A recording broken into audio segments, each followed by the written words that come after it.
in order that I might have the opportunity of meeting you. Oh. Well, that seems a certainly satisfactory explanation, does it not? Yes, dear, you can believe him. I don't, but it doesn't affect the wonderful beauty of his answer. True, in matters of grave importance, style, not sincerity, is the vital thing. Mr. Worthing, what explanation can you offer to me for pretending to have a brother? Was it so you could have the opportunity of coming to town to see me as much as possible? Could you but doubt it, Miss Fairfax? I have the gravest doubts upon the subject, but I intend to crush them. Other explanations seem to be quite satisfactory, especially Mr. Worthing. I'm more than content with what Mr. Moncrief said. His voice alone inspires absolute credulity. And do you think we should forgive them? Yes. I mean, no. True, there are principles at stake that one cannot surrender. The task is not a pleasant one. Which one of us should tell them? Perhaps we could both speak at the same time. An excellent idea. I nearly always speak at the same time as other people. Will you take the time for me? Your Christian names are still an insuperable barrier, that is all. Our Christian names, is that all? But we are going to be Christian Earnest this afternoon. For my sake, you are prepared to do this terrible thing? To please me? You're ready to face this fearful ordeal? We are. How absurd to talk of the equality of the sexes where questions of self-sacrifice are concerned. Men are infinitely beyond us. They have moments of physical courage of which we women will never understand. Darling! Dearest. Darling! Oh, dearest. Lady Bracknell arrives. Oh, good heavens. Gwendolyn, what does this mean? Merely that I'm engaged to be married to Mr. Worthing, Mamma. Come here. Sit down. Sit down immediately. Hesitation of any kind is a sign of mental decay in the young and of physical infirmity in the old. Apprised, sir, of my daughter's sudden flight by her trusty maid, whose confidence I purchased by means of a small coin. I followed her at once by luggage train. Her unhappy father is, I am glad to say, under the false impression that she is attending a more than unusually lengthy lecture at the university on the influence of a permanent income on thoughts. I do not propose to undeceive him, but of course you understand that from this moment on all communication between yourself and my daughter shall cease. On this point, as indeed on all points, I am firm. Lady Bracknell, I'm engaged to Gwendolyn. You, sir, are nothing of the kind. And as for Algernon, Yes, Aunt Augusta. may I ask, is this the house in which your invalid friend, Mr. Bunbury, resides? No, Aunt Augusta. Bunbury does not live here. In fact, Bunbury is dead. Dead! When did he die? This must have been extremely sudden. Yes, I killed him. He died this afternoon. What did he die of? The doctors said that Bunbury could no longer live. So Bunbury died. He seems to have had great confidence in the opinion of his physicians. But I am glad that he made up his mind at the last to some definite course of action. And now that we have got rid of this Mr. Bunbury, Mr. Worthing, may I ask, who is this young person whose hand my nephew Algernon seems to be holding in what seems to me to be a peculiarly unnecessary manner? That lady is Miss Cecily Cardew, my ward. Yes, Aunt Augusta. Cecily and I are engaged to be married. I beg your pardon? Mr. Moncrief and I are engaged to be married. Ah, I do not know if there's something particularly exciting in the air in this particular part of Georgetown.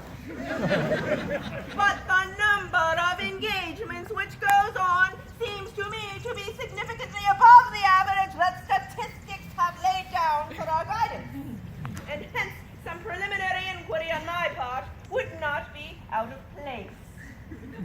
Mr. Worthing, is Miss Cardew related to any of the larger railway stations in London? Before yesterday, I had no idea that there were any families or persons whose origin was a terminus. Miss Cardew is the granddaughter of Mr. Thomas Cardew of 149 Logan Circle. That sounds not unsatisfactory. Addresses always inspire confidence. What proof have I of their authenticity? Miss Cardew's family solicitors are Markby, and Markby. Markby, and Markby. A firm of the highest reputation in their profession. Indeed, I'm told that one of the Mr. Markbys is occasionally to be seen at dinner parties. So far, I'm satisfied. Yes, and you will be happy to know that I have in my possession certificates of Miss Cardew's birth, baptism, whooping cough, registration, confirmation, and measles, both of the German and English variety. A life crowded with incident, I see. But perhaps a bit too exciting for a young girl. I myself am not in favor of premature experiences. Well, Gwendolyn, the time draws nigh for our departure. As a matter of form, Mr. Worthing, I'd better ask if Miss Cardew has any little fortune. Oh, just about £130,000 in the funds. Well, that's all. Goodbye, Lady Bracknell. So pleased to have seen you. Wait a moment, Mr. Worthing. £130,000? Oh, well, Miss Cardew seems to me to be a most attractive young lady. Now that I look at her, you girls of the present day have any really solid qualities. We live, I regret to say, in an age of surfaces. Sweet child. Your dress is sadly simple, and your hair is as if nature might have left it. But we can soon alter that. A thoroughly experienced French maid produces a marvelous result in a very short space of time. Indeed, I remember recommending one to the young Lady Lansing, and after 3 months her own husband didn't know her. And after 6 months, no one did. Kindly turn around, sweet child. No, the side view is what I want. Yes, just as I expected. Your profile has distinct social possibilities. The 2 weak points of our age are its want of principle and its want of profile. Style largely depends on the way the chin is worn. The chin a little higher, dear. The chin is worn very high just at present. Algernon. Yes, Aunt Augusta. There are distinct social possibilities in Miss Cardew's profile. Miss Cecily's the sweetest, dearest girl I've ever met, and I don't care 2 pence about social possibilities. Never speak disrespectfully of society, Algernon. Only people who can't get into it do that. My dear girl, you know that Algernon has nothing to depend upon but his debts, and I do not approve of mercenary marriages. I myself had no fortune of any kind before I married Lord Bracknell, but I never dreamed of allowing that to stand in my way. Well, I guess I must give my consent. Well, thank you, Aunt Augusta. Thank you, Lady Bracknell. Child, you may also call me Aunt Augusta for the future, and I think the marriage had better take place quite soon. Thank you, Aunt Augusta. Thank you, Aunt Augusta. To speak frankly, I am not in favor of long engagements. They give people the opportunity of finding out each other's characters before marriage, which I think is never advisable. Pardon me for interrupting, Lady Bracknell, but this engagement is completely out of the question. I am the guardian of Miss Cardew, and as such, she may only marry with my consent. And that consent I I absolutely refuse to give.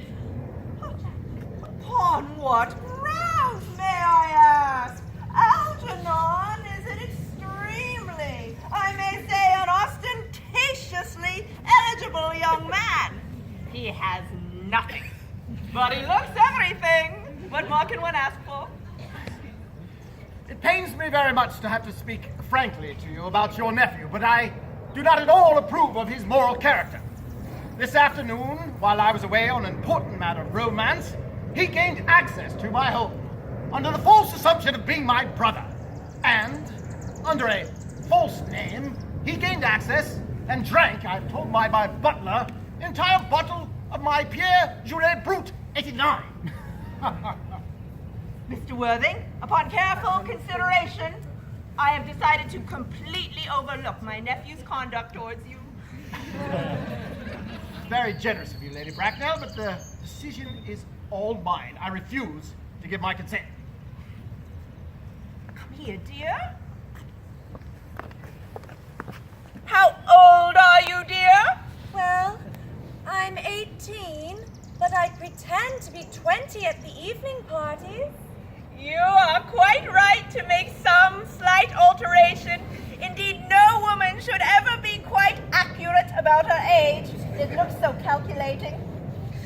Pardon me for interrupting again, Lady Bracknell, but under the terms of her grandfather's will, Miss Cardew does not come of age until she is 35. That does not seem to me to be a grave objection. 35 is a very attractive age. Why, London society is full of women of the very highest birth who have, of their own free choice, remained 35 for years.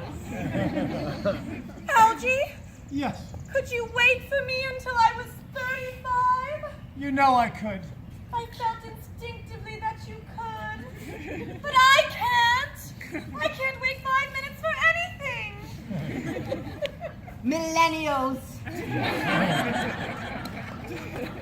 Oh, dear Mr. Worthing, as Miss Cardew has positively stated that she cannot wait until she is 35, I would beg of you to reconsider your decision.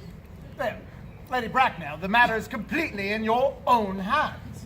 As soon as you allow my marriage to Gwendolyn, I will certainly be happy to allow alliance between your nephew and my ward. You know that what you ask is impossible. Well, then I suppose a passionate celibacy is all that we'll have to look forward to. Everything is quite ready for the christening.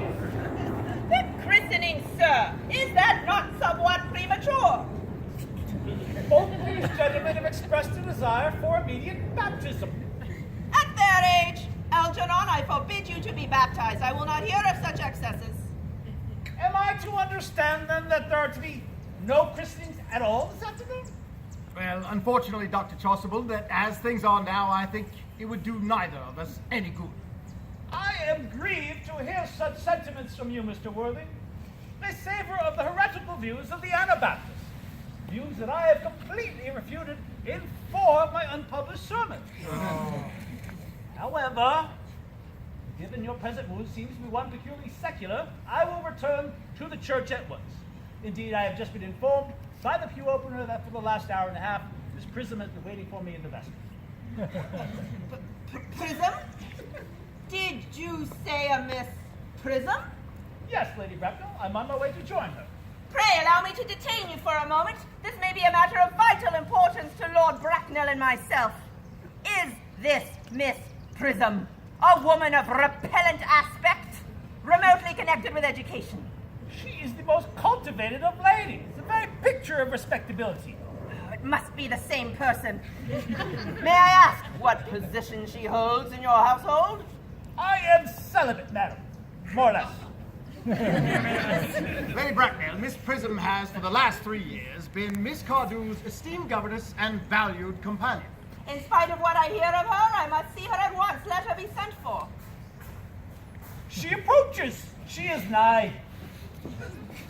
I was told you expected me in the vestry, dear Canon. I have been waiting for you there for an hour and 3/4. Prism!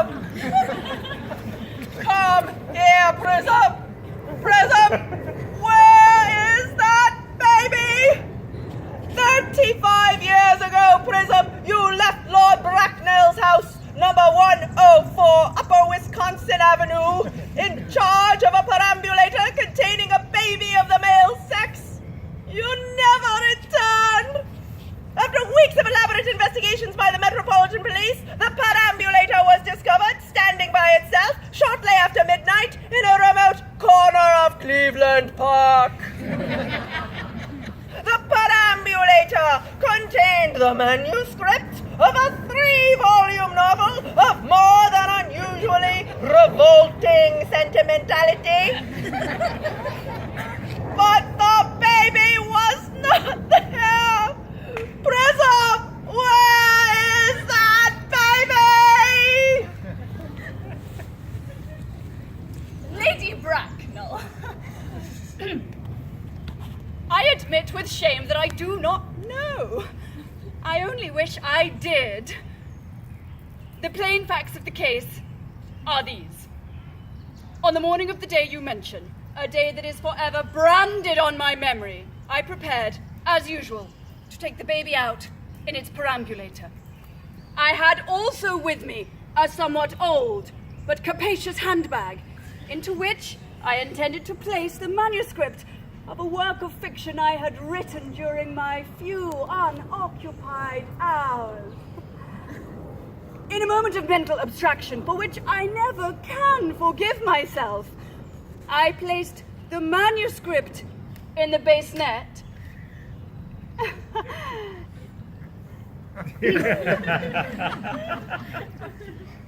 And the baby in the handbag. Miss Prism, where did you deposit the handbag? Do not ask me, Mr. Worthing. Miss Prism, this is a matter of no small importance to me. I insist on knowing where you placed the infant in that handbag. In the cloakroom of one of the larger railway stations in the city. Which railway station? Union Station, the Red Line. I must retire to my room. Wait a minute, can you wait for me? If you are not long, I will wait here for you all my life. Lady Bracknell, what do you think this means? I dare not say, Dr. Trustable. I need hardly tell you that in families of high position, strange coincidences are not supposed to occur. Uncle Jack seems strangely agitated.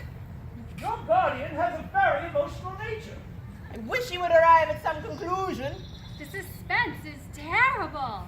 I hope it will last. Miss Prism, is this the handbag? Now, examine it carefully before you speak. The happiness of more than one life depends on your answer. It seems to be mine. Yes. Here is the upset it received through the upsetting of a Connecticut Avenue Metro bus in younger and happier days. And here on the lining is the stain it received through the explosion of a temperance beverage. And here on the lock are my initials. I had forgotten that in an extravagant mood I had had them placed here. The bag is undoubtedly mine. I'm delighted to have it so unexpectedly restored to me. It's been a great inconvenience being without it all these years. Miss Prism, more has been restored to you than this bag. I was the infant you placed in it. You? Yes, Mother. Mr. Worthing, I am unmarried. But Mother, I forgive you. Mr. Worthing, there is some error. There is the lady who can tell you who you really are. Lady Bracknell, I apologize for being inquisitive, but could you tell me who I am? Mr. Worthing, what I have to tell you will not altogether please you. You are the son of my poor departed sister, Mrs. Moncrief. Look, we have the same hair.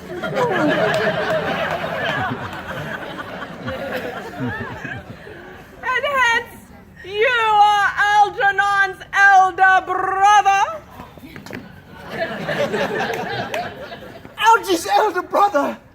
I always thought I had a brother. I knew I had a brother. I said I had a brother. Cecily, how could you ever doubt me when I said I had a brother? You scoundrel!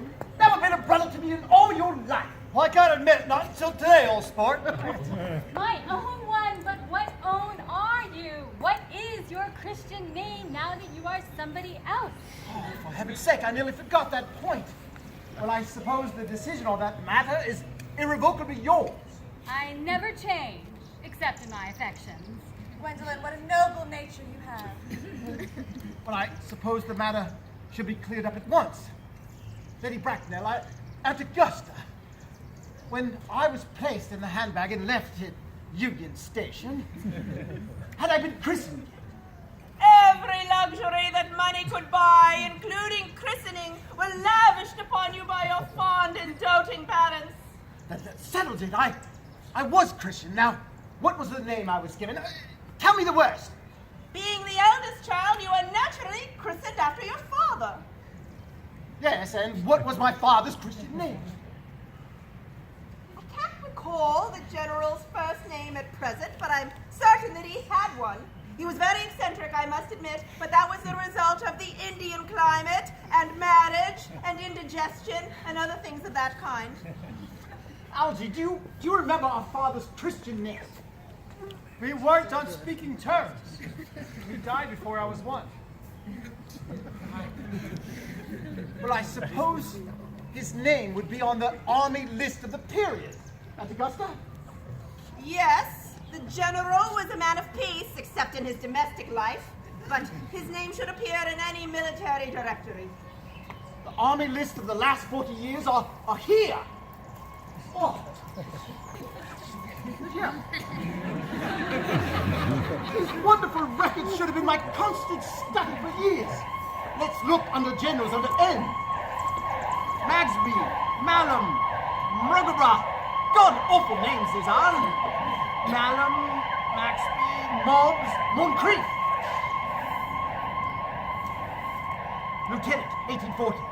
Captain, Lieutenant Colonel, Colonel General, 1869. Christian names. Ernest John.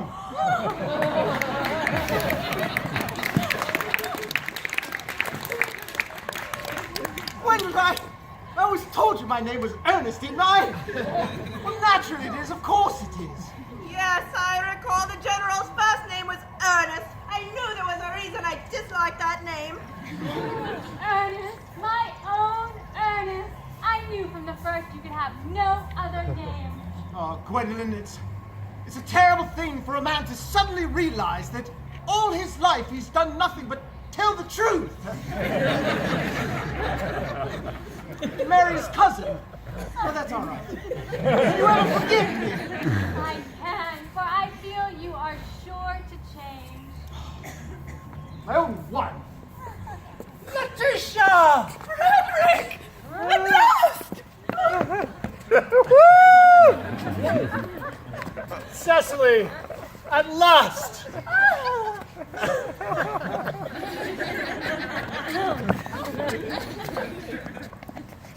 My own dear. My nephew, you seem to be displaying signs of triviality. On the contrary, Aunt Augusta, I've realized for the first time in my life the vital importance of being earnest.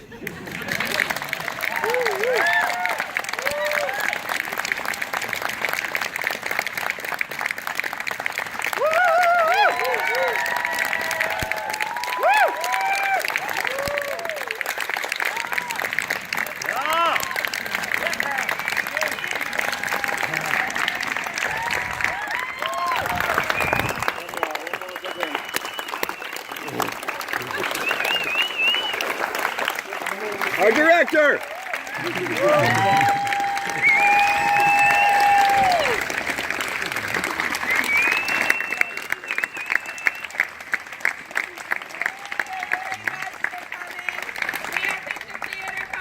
All proceeds of tonight's performance benefit the beautiful and historic Dumbarton House Museum and Courage for Kids, giving backpacks filled with school supplies to at-risk DC kids.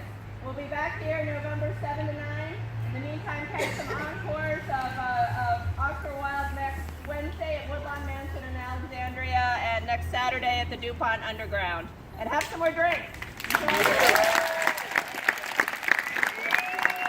Thanks for coming.